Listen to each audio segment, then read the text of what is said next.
ก็ขอยกมือ10 นิ้วกราบนอบน้อมอย่างพระติรัตนเกี่ยวเจ้าตั้ง3 ประการ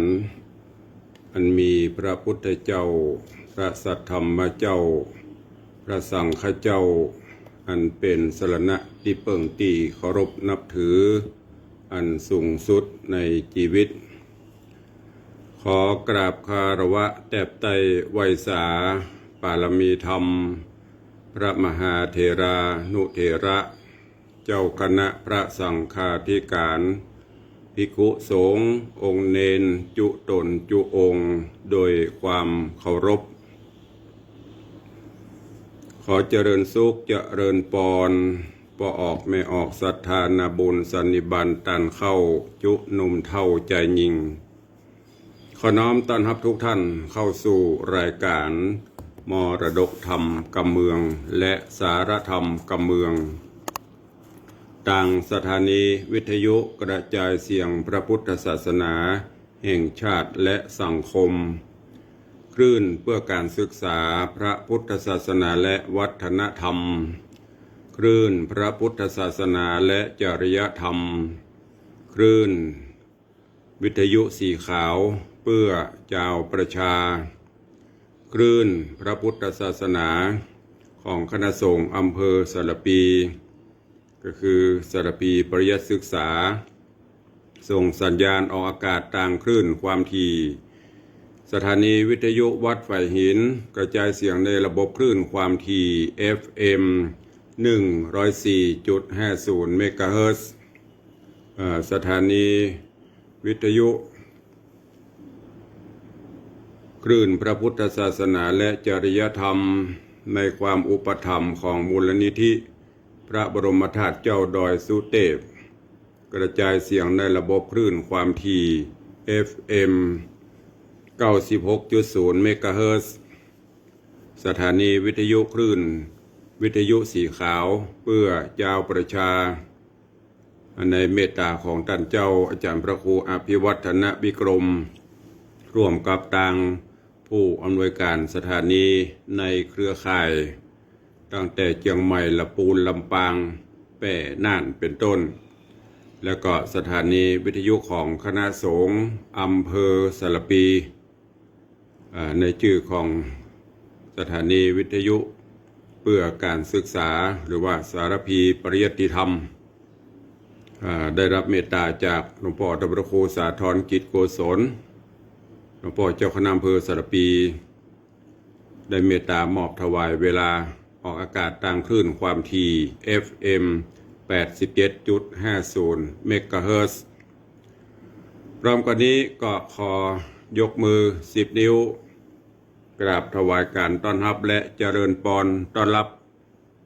พ่อแม่ครูบาอาจารย์พระเจ้าประสงค์องค์เนนตลอดจน FC ญาติธรรมที่ได้เข้ามาติดตามรับชมรับฟังทางหน้าจอ Facebook ไลฟ์ในเวลานี้เจริญพรต้อนรับท่านดร.อินสมเตปิน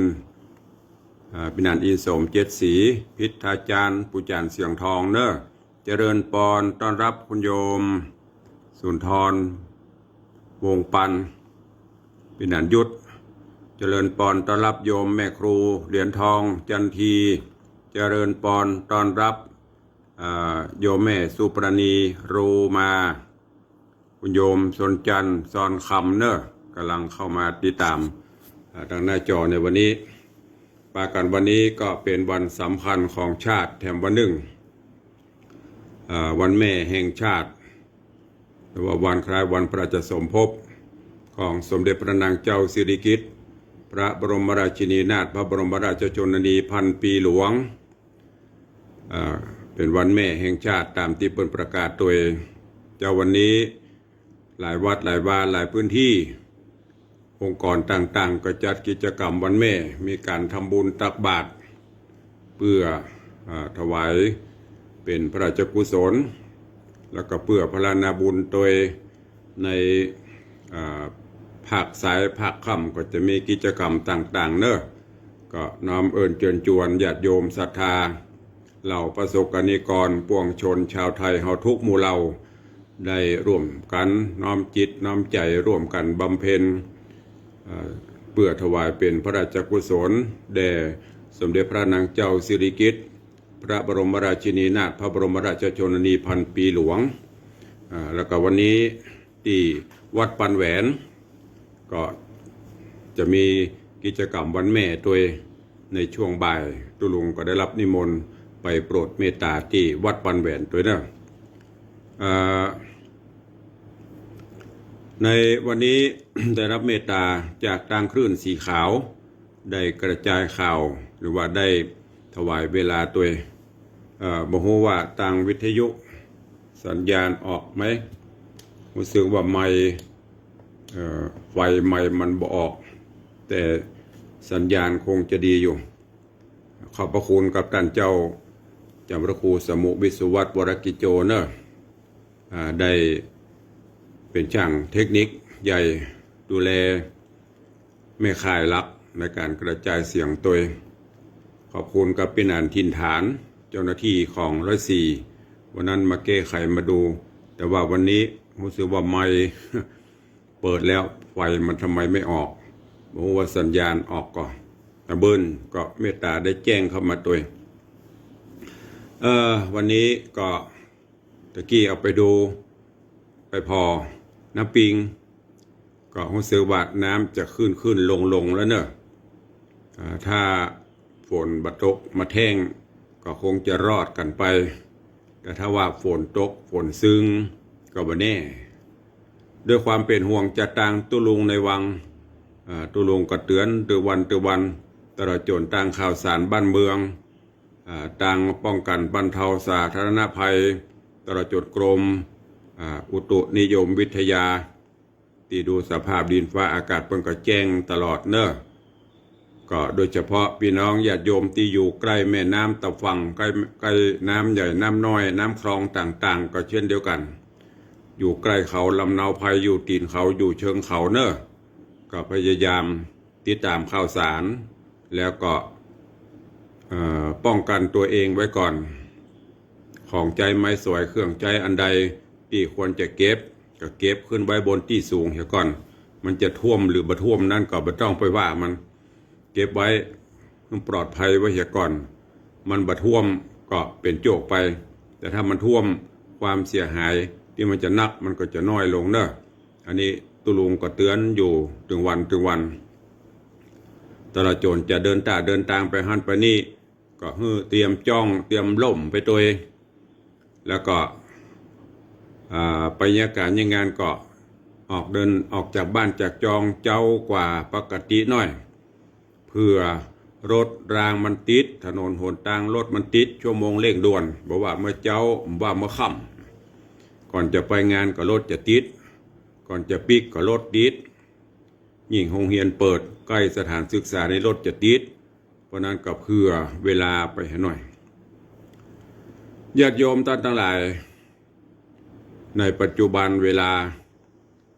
บ้านเมืองเฮารู้สึกว่ามีแต่เหตุการณ์ยังหุผีเบาเนอะเกิดขึ้น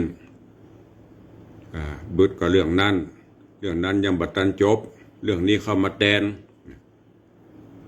ก็เข้าสู่อย่างที่พ่อแม่ครูบาอาจารย์ได้เตือนตุลุงได้บอกศีลธรรมไม่กลับมาโลกาจะวินาศศีลธรรมไม่กลับมาโลกาจะวินาศบ่วินาศจะได้เป็นจะได้อันตรายก็ลองสังเกตพอลองตึกตองพอเนอะมันเป็นด้วยสาเหตุใดวิเคราะห์เอาจะไปได้กระตรามาจะไปได้ก็คอมเมนต์ว่าไปเลยใช้สติใช้สมองใช้ปัญญาทุกสิ่งทุกอย่างมันเป็นไปเพราะเหตุอะไรยังเราลองมาย้อนพอสภาพเมื่อก่อนกับปัจจุบันเมื่อก่อนความเป็นอยู่สิ่งอำนวยความสะดวกบ่เจริญแต่จิตใจคนสูงส่งเจริญโดยเมตตาธรรมสงเคราะห์อนุเคราะห์ช่วยเหลือจุนเจือกันแต่ปัจจุบันนี้ก็ท้องว่าอย่างสิ่งอำนวยความสะดวกก็มีนักมีหลายแต่ว่า ความเป็นจิตใจคนบ่ค่อยเป็นไปตามนั้นท่านทั้งหลายลองสังเกตลองพินิจพิเคราะห์เอา เมื่อก่อนนั่นการกินการอยู่การนุ่งการห่มการเดินทางบ่สะดวกแต่สังคมเฮาอยู่ด้วยกันม่วนและก็โดยเฉพาะทางศีลธรรมก็ยังสูงส่งอยู่ทางตีนในยุคนั้นสื่อต่างๆก็บ่มีเมื่อบ่มีคนบ่ได้เสพข่าวการเสพข่าวก็บ่เดียวก็เหมือนเดียวกันบางท่านก็เสพตามกระแสบางท่านก็เสพข่าวด้วยความอยากรู้อยากนำมาปรับปรุงปัญหาสังคมก็เลยเกิดขึ้นคนก็เริ่มจะห่างเหินจากศีลธรรมความหันแก่ตัวความเสียสละประโยชน์ส่วนตนเพื่อประโยชน์ส่วนรวมก็น้อยลงมันเป็นเพราะอะไรฝากไว้ลองคิดช่วยกันช่วยกันแก้ปัญหาบ้านเมืองปัญหาสังคมเฮาในปัจจุบันเนี่ยเมื่อก่อนวัดวาอารามบ่มีเสียงตามสายก็บ่มีหอกระจายข่าวก็บ่มีโทรศัพท์ก็บ่มีแต่มีการมีงานนี่คนจะเต็มวัดเต็มบ้านเต็มจองมันเป็นเพราะอะไรอย่างโรงเรียนเมื่อก่อนก็เรียนกันตามบ้านตามจองโรงเรียนประจำวัดโรงเรียนประจำหมู่บ้านไปขวายหน่อยก็ได้อยู่กันแบบพี่แบบน้องห่อข้าวห่อน้ำไปกินห่วมกัน ฮักกันเปื้อนร่วมรุ่นกันอาสาเปิ่งอาศัยกันนะอย่างที่ตูรุงเคยเอามาเล่าให้ฟังย้อนหลังไปเมื่อ30-40 ปีเมื่อก่อนห่อเข้าไปโรงเรียนไข่ต้มผ่องน้ำพริกผ่องกินทอดผ่องเอาไปสู่ไปจูกันกินโรงอาหารโรงเรียนกับบ่มีเลิกเรียนมากับปูกันกินตำโต๊ะตำยังหรือถ้าบ้านใกล้ก็ปีกบ้านไปกินข้าวบ้านและที่สำคัญอย่างครูเพิ่นก็อบรมสอนประจำจันทร์ไผ่จันทร์มันเขียนหนังสือก็งามท่องสุดคูณตะแตนแม่2ถึงแม่25ได้จำได้สบายเดี๋ยวนี้เทคโนโลยีต่างๆมันเจริญสูตรคูณก็ท่องบ่ได้ต้องใช้เครื่องคิดเลขสังเกตพอเวลาไปซื้อครัวเพื่อเขาคิดเขาหูแล้วว่าจะต้องทอนด้านต้องจ่ายดีแม่ค้าต้องเปลี่ยเครื่องคิดเลขมาคิดก่อน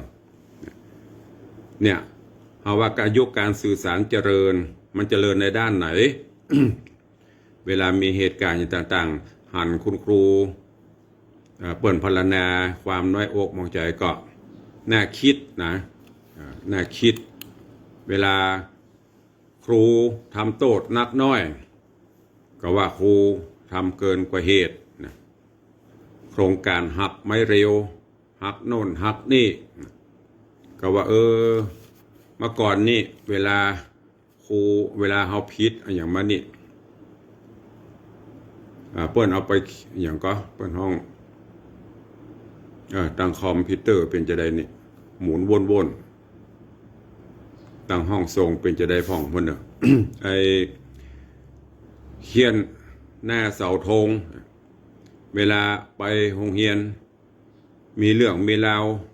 ครูเปิ้นทำโทษครูเปิ้นทำโทษปีกมาบ้านมาบอกพ่อบอกแม่ซ้ำเอาแหมก็เดี๋ยวจะไปบอกครูเอานักกว่าเดิมอีดอกปัจจุบันนี้ลองอย่างนักไปหน่อยเดี๋ยวก็เป็นเรื่องเป็นราวฟ้องร้องเวลานักเรียนประพานครูคือติดอย่างเนอก็เป็นเรื่องเพราะนั้นปัญหาต่างๆในญาติโยมต่างหลายมันเกี่ยวกับระบบ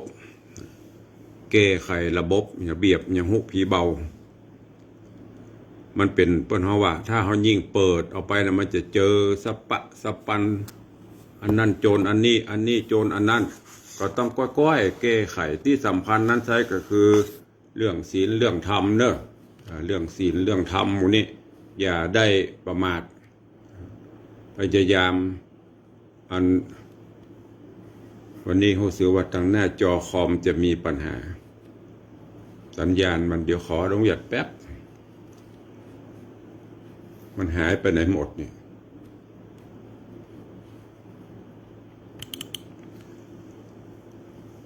พยายามเอาศีลเอาธรรมเนี่ยมาเป็นสรณะเป็นที่จังที่เปิ่งเนอะเพราะว่า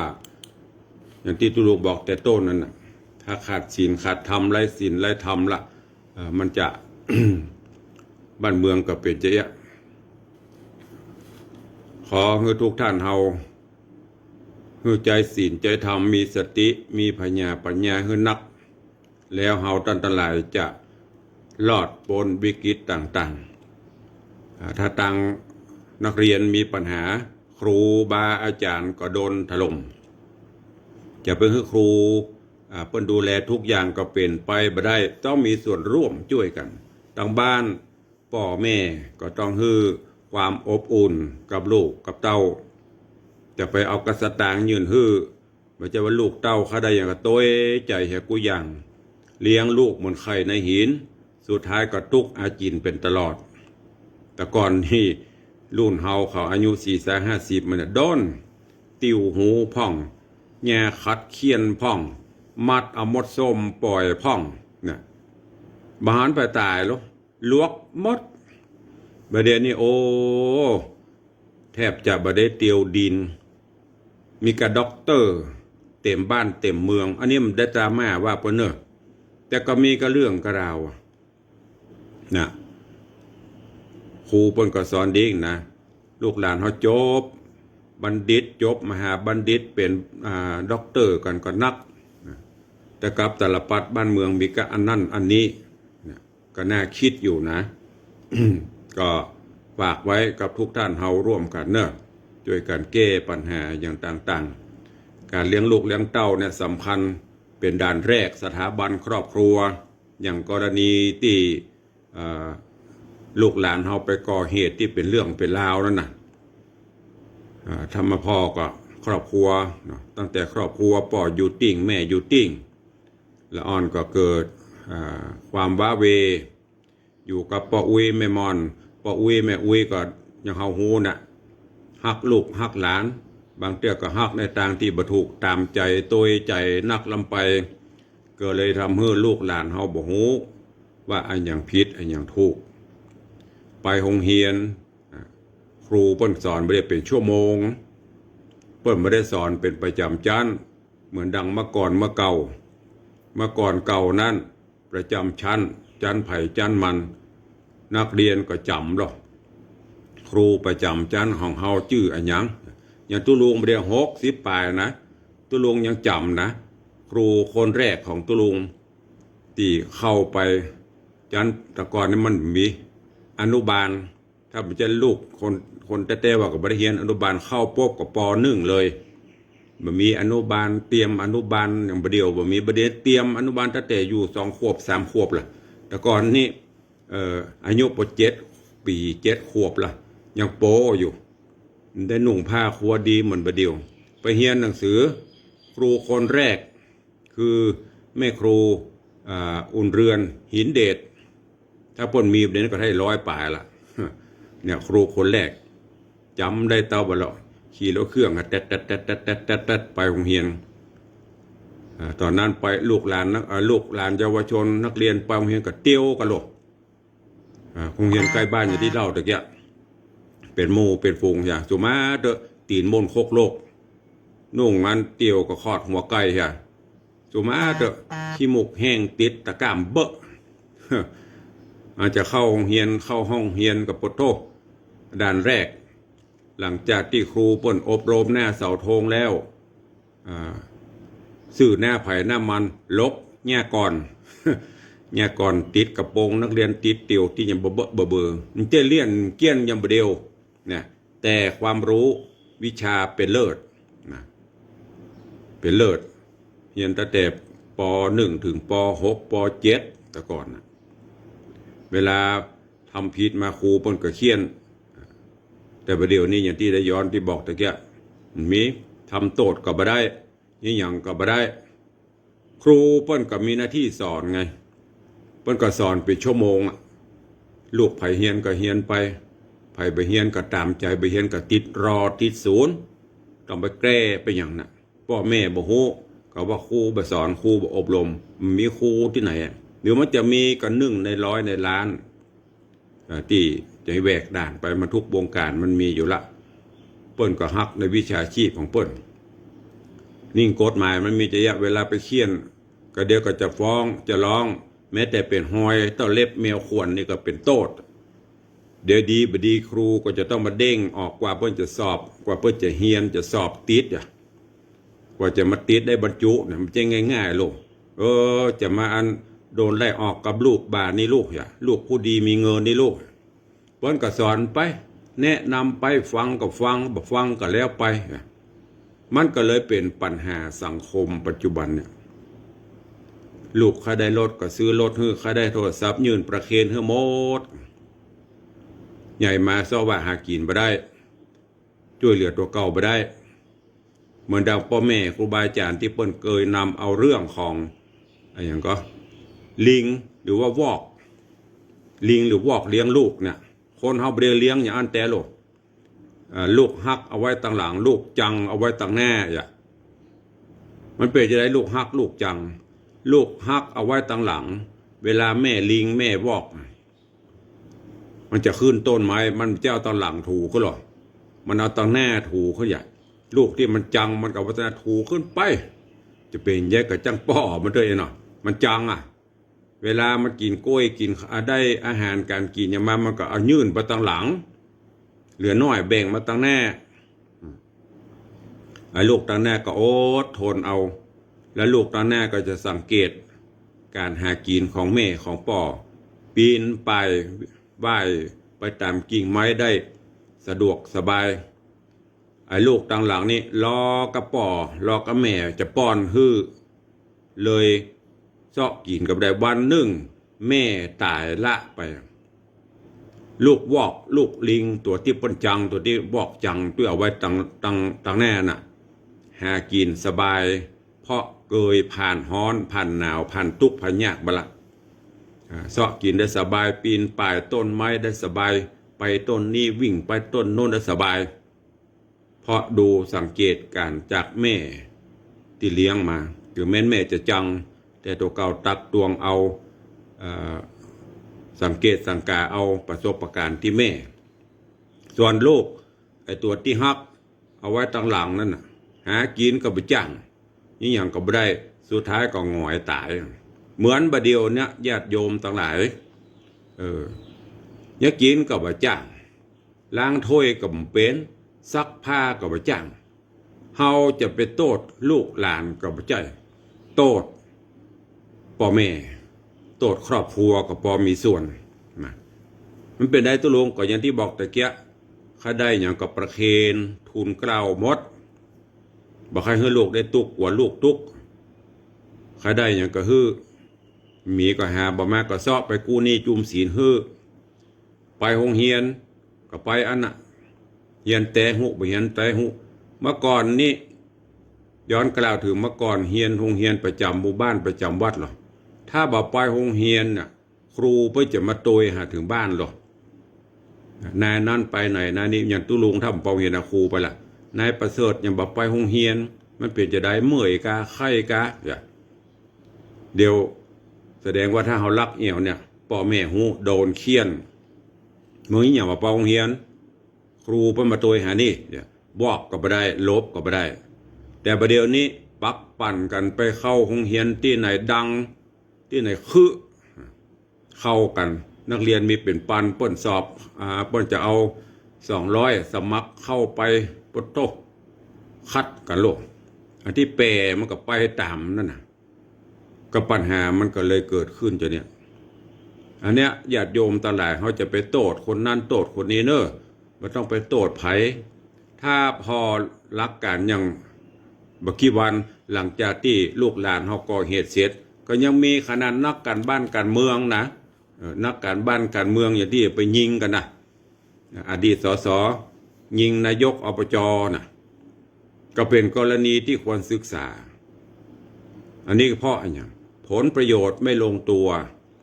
หรืออาจจะมีอย่างคับแค้นใจ เกยอย่างมีในจิตในใจกันเฮาก็บ่ฮู้ สุดท้ายก็ไปตัดสินใจด้วยการคาบวันสุดท้ายแล้วมากระไผละตุกคนถูกกระทำก็ตายไปคนกระทำก็ติดคอกติดตารางอายุก็ปูนดีป6-70ละเราต้องไปติดคุกติดคอกเผลอๆก็จะไปตายในคอกไม่สมศักดิ์ศรีนะไม่สมศักดิ์ศรีเมื่อก่อนเป็นสสเป็นนั่นเป็นนี่มีคนเคารพนับถือนับหน้าถือตาผิดมาเตื้อเดียวจมธรณี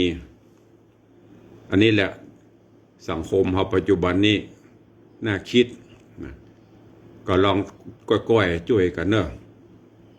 มันมีหยังญาติโยมทั้งหลายที่จะเป็นที่เปิ้งของเราได้อย่างแท้จริงนั่นก็คือพุทธังสรณังคัจฉามิธัมมังสรณังคัจฉามิสังฆังสรณังคัจฉามิพระรัตนเกี้ยวเจ้าทั้งสามพระพุทธพระธรรมพระสงฆ์เนี่ยเป็นสรณะที่เปิ้งอันประเสริฐสูงสุดละไม่ใช่เปิ้งไม่ได้นะเจ๊มากับพุทธังสรณังคัจฉามิอิ่มเจ๊นะต้องเอามาปฏิบัติศีลธรรมพุทธเจ้าเปิ้นสอนหลักธรรมเปิ้นสอนกิเลสต่างๆที่เปิ้นแนะความโลภความโกรธ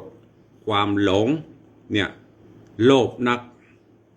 ก็สุดท้ายกับปัญหาไม่ต้องไปโลภอย่างนักเนอะปอมีปออยู่ปอกินอย่างที่เปิ้นว่านั่นน่ะมาเป็นหนี้เป็นศีลเปิ้นกินได้กินเปิ้นตานได้ตานงูจักปลดโป่งปล่อยวางเฉพาะจะไปแบกลำไปโลภลำไปหายใจเข้าก็เงินหายใจออกก็ทองร่างกายไปบ่ไหวก็เขร่างกายสุดท้ายได้เปิ้งได้ใจอยู่ก่อนบางท่านก็หาแต่เงินเปิ้นกินก็บ่กินเปิ้นตานก็บ่ตานอย่างที่คำโบราณว่าจะกินก็กลัวผานจะตานก็กลัวเสี่ยงพอสตางค์มีนักเข้าอายุก็เกไปตัวสตางค์เอาไปที่ไหนสุดท้ายก็เอาไปให้หมอเข้าโรงพยาบาลเข้าออกใกล้จะหมดแล้วก็ปีกฝากไว้คือคิดเนอะมาอย่างตุลุงว่าแต่รู้นี่วันพระวันศีลเปิ้นฮือไปวัดไปวาไปพักผ่อนกายญาก็บ่ไปเปิ้นมีการบ้านเหนืองานมีบ้านใต้ก็บ่ไปเอากระซ้อสตางค์ทรมานร่างกายทรมานสังขารก็เดียวก็เอาหลับเป็นปวดเข่าเจ็บเอวนะก็เดียวก็เป็นนั่นเป็นนี่เบาหวานไขมันความดันมันมาตัวหมดหรอกเพราะอย่างพอเฮาไปทรมานเปิ้นรถก็เหมือนกันถ้าดาราหลวงพ่อลองขี่วันค่ำกัน มาถึง3 ปีเรียบร้อยพังคนก็เหมือนเดียวกันพักผ่อนอย่าพองเนออีป้อยแม่ญาติธรรมญาติโยมต่างหลายพักผ่อนอย่าพ่องหาป่านใดมันก็มอนบ่ใช่ว่าคือขี้ค้านนะ คือพักพ่องเซาะพ่องลูกหลานตันเต้าก็เหมือนกันไปห่วงนักหามนักลำไปแบกนักลำไปตัดบันอย่าพ่องป่อเขามีแม่เขามีโดยเฉพาะอีป้ออีแม่ป้ออุ้ยแม่มอนเนอะโอ้อย่างถ้าเปรียบต้นไม้นี่เฮาปลูกต้นไม้มาพอจะได้กินยอดพอจะได้กินหน่วยมาเหี่ยวเหียเฮืองไปเหียเพราะกะเปรียบเสมือนยะหลุดปนเลี้ยงลูกก็ปอใหญ่หน้ากาบานพอมีการมีงานละเนื้อบาจะได้สบายจะได้ไปกินไปตานไปหั่นไปนี่เฮ้ยบ้านปลายชีวิตต้องมาเอาลูกเอาหลานปะปอนเหลนโหลนหลีดลี่มันได้ไปทางใดป่อมันกับผลิตออกมาแม่มันกับผลิตออกมาติ๊กนี่แหละคือ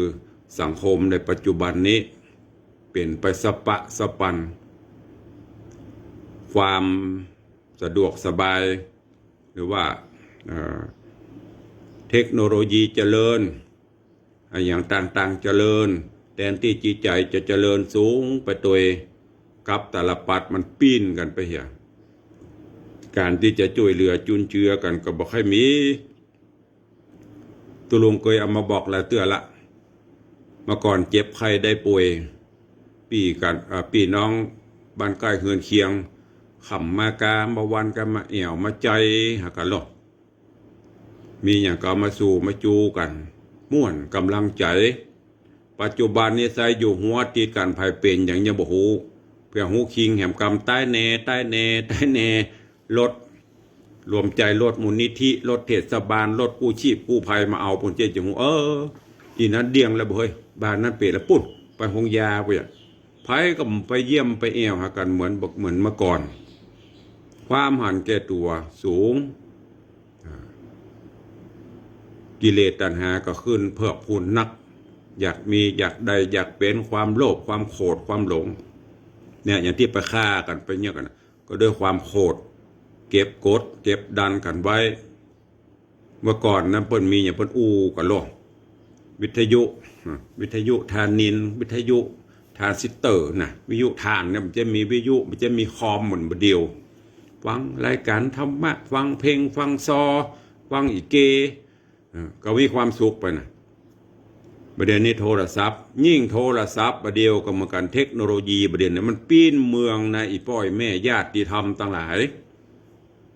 มันปีนจะได้ตุลุงลองพอเตอะรายการในที่มันเพี้ยนรายการที่มีคนเข้าไปพอนักที่เขาห้องอย่างคอนเทนต์อย่างนั้นนะคนเข้าพอเข้าดูยิ่งเรื่องบะแลมแต้มแตะมีสาระนะคนก็ชอบไปพอยิ่งชอบเข้าไปพอนักกระจายกับบทีตุลุงเทศครูบาอาจารย์ออกอากาศรายการธรรมะคอไปแห้งเนี่ยมหันภัยเอาไปนี่ลูกเปิ้นบ่ฮื้อรางวัลลูกคนพอบ่ถึงบ่นักเปิ้นก็แล้วคนก็ดึมใครพออย่างครูบาอาจารย์ลองไปพอนะโมตัสสะหลายปรืดล่ะลองไปพอพระครูนั่นเป็นนิวัดนั่นชอบโกงพ่องสีกาพ่องอย่างพ่อปดชอบไปพอ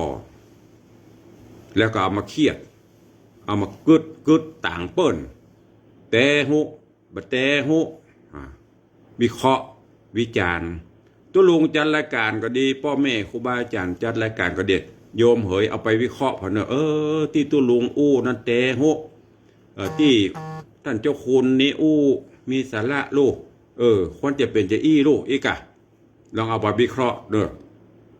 จะไปวิเคราะห์เรื่องอย่างหุผีเบ้านะตุเจ้าเอาเบิกเงินวัดกาตุเจ้ามีสีกาตุเจ้าอันนั้นอันนี้กาเนี่ยเรื่องตุเจ้าเนี่ยก็สนใจแต่ไม่ได้สนใจว่าหลักธรรมไม่ได้สนใจในข้อวัดปฏิบัติที่ดีๆตุเจ้าพนายที่ดีมีเปลอะเต็มบ้านเต็มเมืองเพิ่นเอามาเสนอฮื้อเฮาก็ลองเอาไปคิดกะนั่นแหละคือช่องทางแสงสว่างของตัวเราดีกว่าไปวิเคราะห์วิจารณ์คนอื่นเจ็บงีบเจ็บหัวดีบ่ดีเป็นไมเกรนแล้วเฮาก็บ่ได้ใจหูหรอกจะเป็นบจีกรรมก็เฮาเห็นบ่ได้ไปว่าพูดไปเรื่อยอีนั่นอย่างอันไอ้นี่อย่างอีแล้วก็บางท่านก็ผิดลูกผิดผัวผิดเมียที่ทำการทำงานเดี๋ยวเอามาโพสต์ลงไปแล้วไอ้แฮมปูมก็บ่ฮู้เรื่องกับว่าเข้าไปกลางอากาศเลยทำให้ปัญหาสังคมสปะแล้วก็ลูกหลานเฮาเหมือนกันละอ่อนเดียวมันชอบพอชอบศึกษาไม่ใช่ศึกษาในสิ่งที่นี่นะมันจะไปพอยที่มันแปลกเนี่ยอย่างที่ลูกหลานที่ไปก่อเหตุเนี่ยถ้าตามข่าวเนอะตุลุงกับบูแต่เท็จจริงแค่ไหนตุลุงกับบูนะตามข่าวอยู่กับบ้านพอเกมพอศึกษาพอวิธีการที่ก่อเหตุอย่างต่างๆนะจำไว้แล้วก็เอามาปฏิบัติแต่ว่าวันซื่นกับพ่อข่าวที่จำไว้นี่กะอันนี้ก็โพสเนี่ยเลยทำให้คนตกอกตกใจอยู่กันแบบบาดผวาทางที่เมืองเฮาเป็นเมืองพุทธแต่สิ่งดีๆเฮาบ่เอามันจะว่าเพิ่นบ่ทำบ่สอนนะตุเจ้าเพิ่นก็สอนก็เดี๋ยวมีข่าวก็โตดตุเจ้ามีข่าวตั้งตำรวจก็โตดตำรวจ มันมีทุกวงการและญาติโยมต่างหลายแต่เฮาจะเอาจะใดเฮาจะเนี่ยจะใดอยู่ที่ตัวเราเนอะตุลุงก็ขอฝากไว้วันนี้เป็นวันพุธก็ไอ้กัมพร้าสุรินทะก็เอาไว้ก่อนก็เดี๋ยววันต่อไปก็ฟังเพราะวันนี้ต่างคลื่นสีขาวได้เมตตาเปิดลิงสัญญาณไปตัวเองเปิ ปิ้นบ่ได้ฟังถึงวันคลื่นสีขาวนี้เปิ้นมอบถวายเวลาให้ตุลุงเฉพาะวันพุธส่วนต่างคลื่น946เขาปะกันก็จันทร์วันขึ้น946เขาปะกันวันพุธพฤหัสศุกร์เวลาบ่ายโมงถึงบ่าย2โมงถ้าวันเสาร์วันอาทิตย์ก็บ่าย3โมงถึง4โมงเขาปะกันต่างคลื่น96ของมูลนิธิพระบรมธาตุเจ้าดอยสุเทพที่พระครูวรลบนามวงพรหมผู้อำนวยการเพิ่นถวายเวลาให้ตุลุงส่วนต่างคลื่น104ของวัดไฟหินปะกันถึงวันตั้งแต่6โมงเช้าถึง7โมงโดยประมาณแล้วก็ต่างคลื่นของสารพีปริยัติศึกษาของคณะสงฆ์อำเภอสารพีอันนี้ได้รับเมตตาจากทางหลวงพ่อพระครูเจ้าคณะอำเภอท่านเลขานุการเจ้าคณะอำเภอเปิ้นถวายเวลาในช่วงที่กำลังได้รับอนุญาตต่อใบอนุญาตออกอากาศเปิดบขออนุญาตลิงสัญญาณตุลุงเนอในภาคเจ้าตัวก็มันเป็นอย่างโมทนาสาธุเต็มใจตั้งสารปีส่วนทางหน้าจอ Facebook ไลฟ์ก็เป็นรายการไลฟ์สดเนอะทางเพจของมรดกธรรมล้านนาแล้วก็ทาง Facebook ของวัดวังสิงห์คำตลอดจนทาง Facebook ไลฟ์ของตำรวจครูสมุวิศวัต Facebook ของวัดไผ่หิน Facebook ของธรรมะคลื่นสีขาวตลอดจนทาง YouTube และหน้าจอ Facebook ไลฟ์ของพ่อแม่ครูบาอาจารย์ญาติธรรม FC ที่ได้กดลิงก์กดไลค์กดแชร์ออกไปสู่หน้าจอของญาติโยมอันเนี้ยเป็นการเผยแพร่ช่วยกันเผยแพร่นำธรรมคำสอนเนอะมาถ้าไปแชร์เรื่องไร้สาระตู้เจ้านั่นผิดนี่ตู้เจ้านี่ผิดนั่นประกันแชร์กว่าป้นหมูถ้าไปแชร์เฮาก็จะโดนโทษไปตัวแหมเป็นบาปเป็นกรรมแชร์รายการจะเนี้ยที่เป็นธรรมะธรรมโมที่เปิ้นนำมาเป็นสาระแชร์ไปเถอะส่วนเปื้อนเฮาเด้อเปิ้น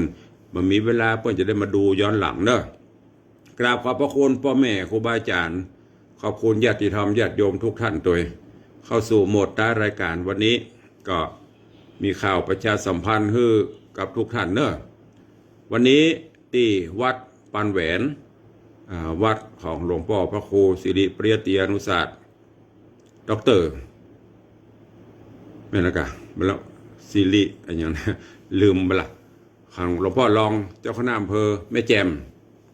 มีกิจกรรมวันแม่ที่วัดปานแหวนเนอะไปว่างก็ไปร่วมกันแล้วก็วันที่16ก็งานวัดแม่ปะคาอำเภอแม่ทาจังหวัดละปูนของครูบาต่อนั่นก็จะมีงานประกาศยกวัดประกาศตั้งวัดฉลองการตั้งวัดฉลองการตั้งเจ้าอาวาสใหม่ตัวก็ไปร่วมบุญกุศลด้วยกัน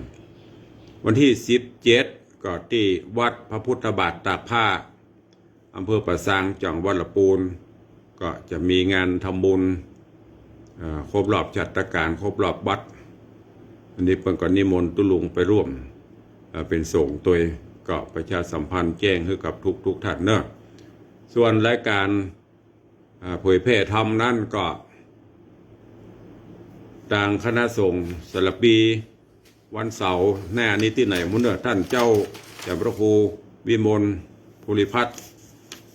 ถ้าฟังอยู่ก็เมตตาส่งรายการตารางแต่ละครั้งมาฮื้อกำเนอะต่างเมสเซนเจอร์ก็ได้จะได้เอาประชาสัมพันธ์ฮื้อเสาร์หน้านี้บ่ฮู้ว่าไปจอดที่ไหนเสาร์ที่ผ่านมาที่วัดหนองแฝกก็กลางจองกลางร่มซุบหมวกกลางพยางกันฟังเทศกันม่วนได้บรรยากาศไปแหมอัน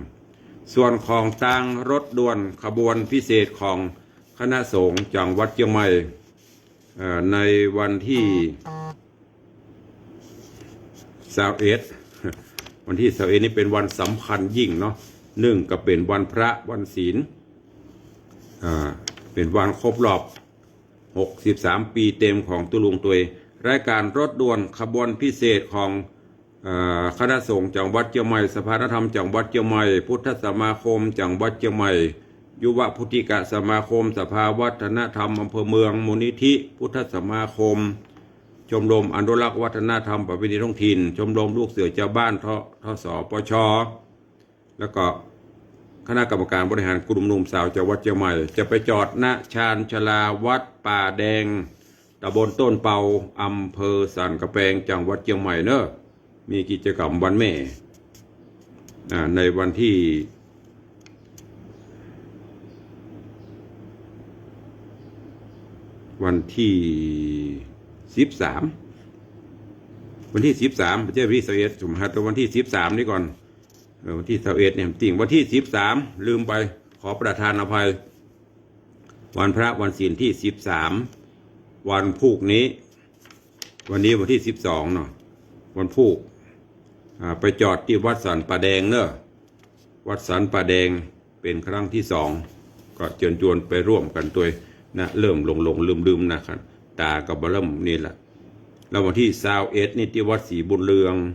ตำบลป่าไผ่ที่21ย้อนกล่าวถึงถึงวันที่21เด้อ21สิงหาคมตุลุงก็ลืมไปเป็นวันพระใหญ่นึกเอากับวันครบรอบตัวเก่าก็เป็นอย่างครูบาอาจารย์เปิ้นก็ส่วนมากจะลงอุโบสถกันในช่วงบ่ายก็นิมนต์ครูบาอาจารย์เปิ้นมาโปรดเมตตาเป็นวันพระใหญ่ตัวเองก็มาร่วมกิจกรรมสืบโหราจตาเสริมปรมีธรรมโดยตุลุงเนอะวันที่21สิงหาคมครบรอบ63ปีเต็มของตุลุงในวังมาเอิญเชิญชวน FC เป็นรายการทุกรูปทุกท่านส่วนพ่อแม่ครูบาอาจารย์เนอะก็การนิมนต์อาจจะทั่วถึงพ่องบ่ทั่วถึงพ่องต้องขอกราบประทานอภัยจะไปว่ากันเนอะเพราะว่างานของวัดวังสีคำนี่จะมีบ่อยกาป่วยหลวงก็นิมนต์กันประตุกประเสียง200กว่าจะนำมากับมาส่งน้ำประทาดมาคราวนี้ก็นิมนต์อัน ประมาณ69รูปเนอะ69รูปเอาตังหนึ่งก็ยังตังหนึ่งเอาตังหนึ่งก็ยังตังหนึ่งเนาะเดี๋ยวถ้ามีญาติโยมเป็นเจ้าภาพหมดก่อนก็จะนิมนต์เพิ่มเนอะตอนนี้ยืนที่63ถึงลูกศิษย์บล็อกด็อกเก็ตก็จะเป็น70-80อยู่นะ80-90ตีบ่ก็ประมาณ100พุ่นล่ะนี่ก็ต้องขอกราบประทานอภัยพ่อแม่ครูบาอาจารย์ด้วยเด้อก็ก่อนอื่นขอบคุณอนุโมทนาบุญกับเจ้ามูลศรัทธาแห่งกรรมเนอะที่ได้ร่วมเมตตาจิตเมตตาธรรมกับตุลุงในการบริจาคเพื่อเป็นทุนเพื่อเป็นค่าใช้จ่ายในการจัดกิจกรรมงานเพราะว่าจะเป็นการภัตตาหารเพลการสังฆทานการอย่างต่างๆเราเนี่ยก็ขอบคุณที่ได้รับเมตตาอันมีโยมปเลี้ยงธนวัฒน์โยมแม่เลี้ยงทัดพิชาสุสิงคำโยมอุปถากอุปถัมภ์ก็ร่วมเป็นเจ้าภาพเจ้าศรัทธาเก้าในการจัดกิจกรรมงานทำบุญอายุจำนวนปัจจัย100,000 บาทขอบคุณในเมตตาท่านเจ้าอาจารย์พระมหาบัณฑิตญาณเมธีท่านเจ้าอาวาสวัดคันธารามตงอ้อได้เมตตาร่วมเป็นเจ้าภาพถวายปัจจัยในการจัดกิจกรรมบำเพ็ญงานอายุวัฒนมงคล100,000 บาทขอบคุณดร.อินสมเตปินพิทยาจารย์ปุจารเสียงทองร่วมเป็นเจ้าภาพถวายตาลต้นทองปัจจัย5,000 บาทโยมป้อจันทิพย์แม่ลำดวนกันทวงศ์ร่วมทำบุญเป็นเจ้าภาพต้นเงิน1ต้น 1,000 บาท โยมเจ๊ดวงทิพย์เป่งแก้วเจ้าของกิจกรรมปั๊มน้ำมันทวีทรัพย์บ้านน้ำทงเจ้าของกิจการหมู่บ้านจัดสรรร่วมเป็นเจ้าภาพรับสังฆทานถวาย1ชุด 2,500 บาทแล้วก็จะนำโฮงตาลมาร่วมตัวขอบคุณกับ10 เอกปัญญาจารย์วิจิตรธีรธรรมคุณโยมกัญญธิดา พิมพ์นวลศรีภรยาหัวหน้างานป้องกันบรรเทาสาธารณภัยเทศบาลตำบลประแดดก็ร่วมเป็นเจ้าภาพสังฆทาน1 ชุด 2,500 บาทขอบคุณท่านนายกเจริญคำยามานายกเทศมนตรีเทศบาลตำบลสันผวานร่วมกับศรีภรยาคือคุณนายบัวแก้วแล้วก็ครอบครัวคำยามาเนอะเป็นเจ้าภาพสังฆทาน1 ชุด 2,500 บาท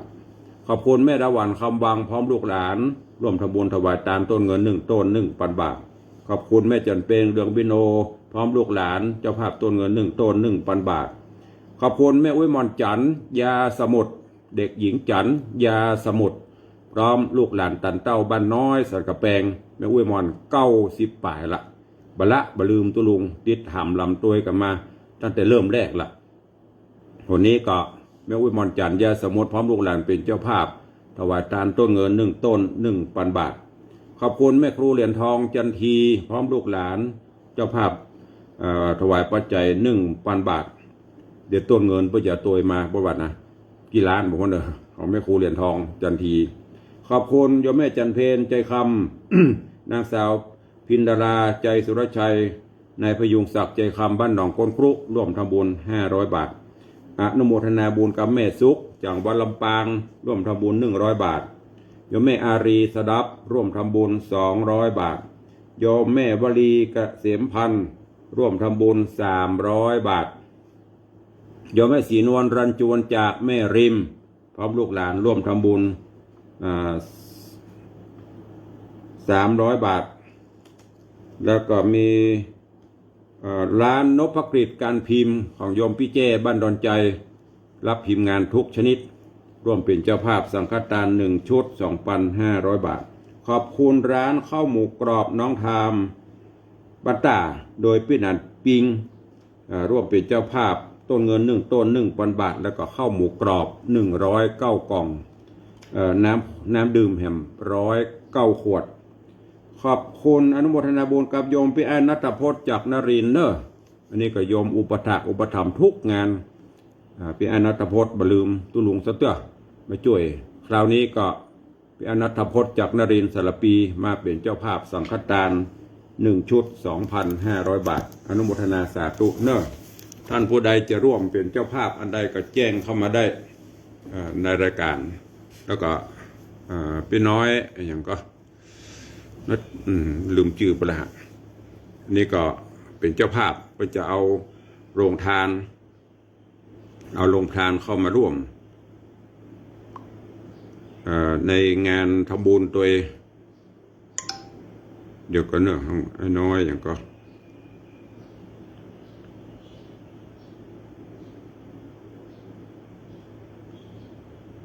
วินัท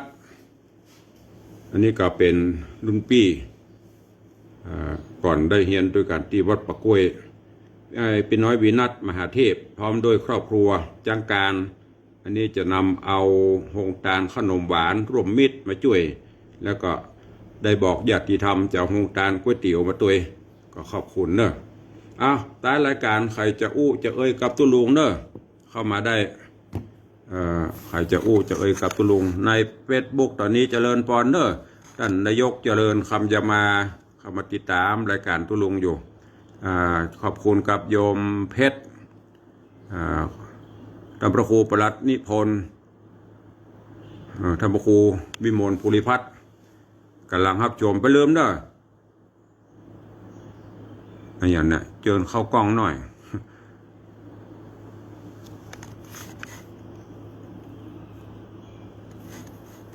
เจิญประจ่างเด้อเดี๋ยวก็ว่ากันจงรายการมหกรรมจะได้ประชาสัมพันธ์เจริญปอนคุณโยมสุมารีพูดงามเจริญปอนโยมสมศรีพรหมเมืองท่านพระครูสถิตธุราธร อุบาสังขยอมกับบริษัทเจ้าเนอขอบคุณดีกาไปถึงหรือยังหัวเนอแม่จันสายแป้งหลวงตาก็เริ่มมองเนี่ยไพ่แฮมมีร้านนาก็ไปลืมเนอะโยมพี่เนอะวิลองรักเชิดฟ้อน จะเอาอย่างมาบนปีนี้นะก็แจ้งเข้ามาตัวเองแล้วก็มีโยมพี่อัญชลีคำกิติโยมสมนึกยุวเวกพี่หมอมัฒนาอัมพานเนอร์สาธุขอบคุณคนในวัง อยู่ในวังคนในวังนี่ต้องนักหน่อยเนอะ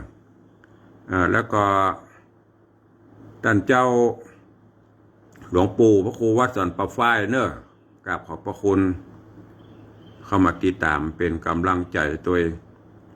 โยมสลินทิพย์บุญเลิศพ่อสุวรรณอินใหญ่แม่บุญปันมีงานเข้ามาติดตามทางหน้าจอ Facebook ไลฟ์แม่ครูเหรียญทองจันทีเดี๋ยวตุลุงจะไปตักต่อเนอะขอสัก1 สายมีไหมใครฟังทางบ้านทางจองทดเวลาบาดเจ็บ0817836540วันนี้ระบบทางคอมพิวเตอร์เป็นจะได้พ่องบุกฮัลโหลนมัสการเจ้าตุลงใครเอ่ยเจ้าแม่สีรอถูกปักที่บ้านแม่เฮาไส้หกแปดนะเจ้าว่าจะได้ดอสเก็ตนะเจ้าแต่ฟังนี่ฟังตุลงตั้งแต่เจ้าว่าตั้งตัววันน่ะเจ้าซึ่งนะจ๊ะแล้วจะได้มาก่อนงานวันที่21ลองดูก่อนนอนเจ้าลองไปไหนก็ค่อยได้นะได้อย่าว่าบ่ได้ต้องเนี้ยทุลุงว่าตะเกียได้ยินก่อนถ้าไม่ตัดมันดึงไปเนี่ยไม่ได้เฝ้าบ้านเฝ้าลูกเฝ้าหลานเฝ้าเงินเฝ้าทำหนังไม่ได้ไปไหนก็พูดซะเถอะเจ้าสาธุถ้าโดนเทศนี้นมัสการลาละ ก็จะไปห่วงกันอย่างนักเฝ้าบ้านถ้าไปเฝ้านะถ้ามันจะเอาน้ำพ่อเหยแม่เหยเด็ดกุญแจโซโล่มันก็ดึงเอาถ้ามันบ่เอามันดึงบ่เอา อันต้องตัดไปอย่างพ่อท้องอย่างเงี้ยตัดใจเป็นบางเป็นข้าวเพิ่นกินได้ตานได้ไปพักผ่อนสมองมาในวังในม่วนเนอะใครๆมากับมาอุดแต่พ่องเล่นพ่องจะเล่นเนอะดอยสะเก็ดมาวันนี้ใครจะอุดตัวแหมเข้ามามีไหมเอ่ยอันนี้อย่างขึ้นมานี่แหมโบนะคอมพิวเตอร์ก็ก็ทำไปต่ำแต่มันหน่อยมันไปไหนบ่ฮู้ เรียกใช้บริการตลอดเอาแล้วเนาะเลยเวลามานักเกละมี1 สายจากเด็ดสกอยดอยสะเก็ดใครจะห่วมบุญห่วมอย่างกับตุลุงจะได้มีอย่างจะอู้ตุลุงก็หลังไมเนอร์0817836540โทรศัพท์เข้ามาได้วันนี้เวลาหมดเวลาขอนำรายการจากไปก่อนเนาะปะกันใหม่ในวันต่อไปเนอะอยู่ดีมีสุขเหมือนกันจุตนจุองจุผู้จุคนเนอะจัตตาโรธรรมาวัตันติอายุวันโนสุขังปะลัง